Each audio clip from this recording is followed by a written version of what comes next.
गुरु की चर्चा चल रही है।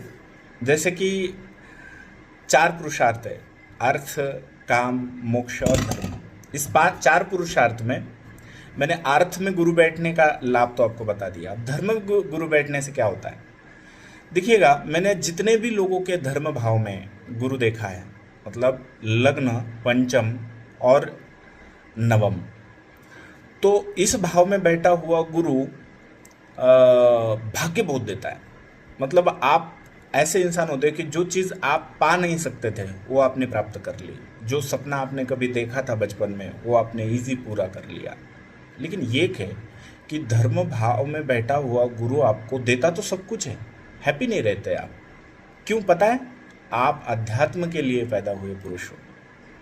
आपको अपने ऐहिक जीवन जी रहे हो ना, तो उसके साथ साथ आपको धार्मिक जीवन जीने की बहुत ज़रूरत है। अगर आपको हैप्पी रहना है तो संसारिक जीवन जीते जीते आपको आध्यात्मिक जीवन की ज़रूरत है। देखिए, लग्न में गुरु बैठेगा तो उसकी पहली दृष्टि में पंचम दृष्टि पंचम भाव पर पड़ेगी, नवम दृष्टि नवम भाव पर पड़ेगी। हाँ, बन गया धर्म त्रिकोण।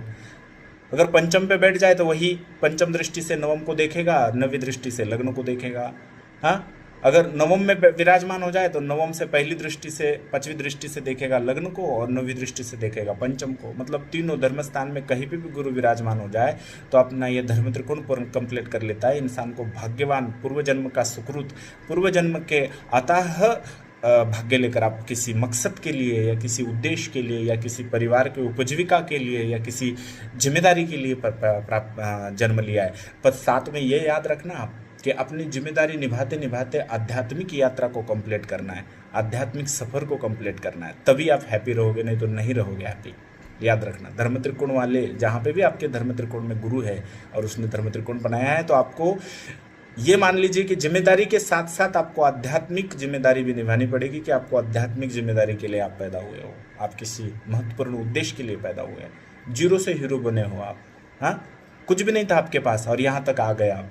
क्यों? केवल आपके साथ भाग्य है, भाग्य का बड़ा सपोर्ट है आपके पास। तो मरते मरते बचे हो, नाना तरह के, कल गोली भी मार दिया जाए तो भी बच जाओगे, क्योंकि भाग्य आपके साथ है।